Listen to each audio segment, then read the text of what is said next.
Huzurlu mutfağa hoş geldiniz. Bugün sizlere tok tutan, sağlıklı ve lezzetli bir yulaf ekmeği tarifim var. Sadece 4 malzemeden oluşan bu yulaf ekmeğini isterseniz benim gibi tavada, isterseniz de fırında pişirebilirsiniz. Şimdi yapımına geçiyorum. Öncelikle 2 su bardağı yulaf ezmesi var. İsterseniz direkt yulaf unu da kullanabilirsiniz. Ben yulaf ezmesini rondoda güzelce çektim, iyice öğüttüm ve un haline getirdim. Şimdi derin bir kapta diğer malzemeleri karıştırıyorum.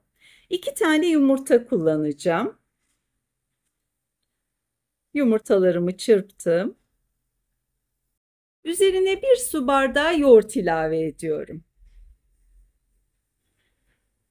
Yoğurdu da yumurtalarla güzelce karıştırın. Şu an bile böyle kabardı yumurta ve yoğurt. Silme 1 tatlı kaşığı tuz ve 1 paket kabartma tozu ekledim. Eğer kabartma tozunuz yoksa tepeleme 1 çay kaşığı dolusu karbonat koyabilirsiniz. Karıştırdığım bu sıvı malzemeye un haline getirdiğim 2 su bardağı yulaf ezmesini koyuyorum. Temelde malzemelerimiz bu kadar. Gayet pratik ve ekonomik.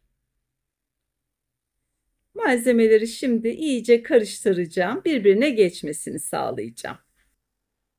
Yoğurt ve kabartma tozu ya da karbonat buluşunca zaten güzel bir köpük köpük durum oluşuyor.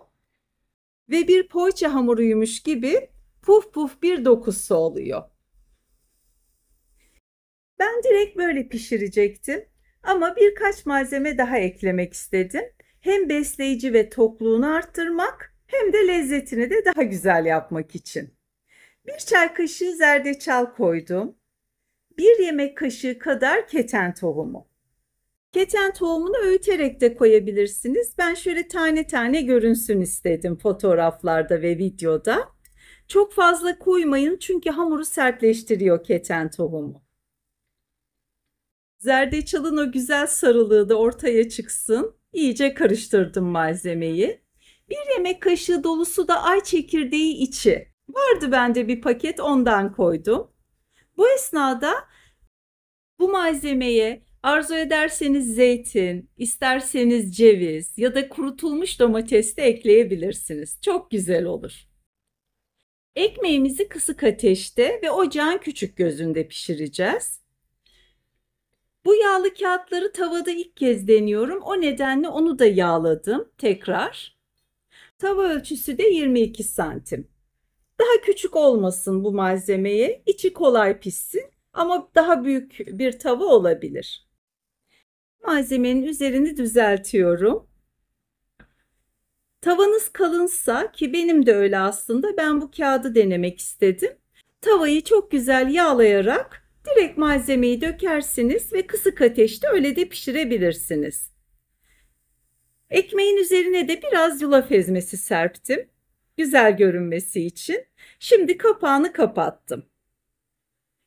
Yaklaşık 20-25 dakika sonra bir kontrol ettim altını ve kızardığını gördüm. Şimdi ters çeviriyorum. Yağlı kağıdı tavadan taşırmadan direkt altına sererseniz daha da kolay çıkaracaksınız. Yine kısık ateşte üzerini kapayacağım. Bu defa 3-5 dakika sonra diğer tarafı da kızarmış oluyor. Büyükçe düz bir tabak veya benim gibi balık tavasının kapağıyla rahatlıkla çevirebilirsiniz.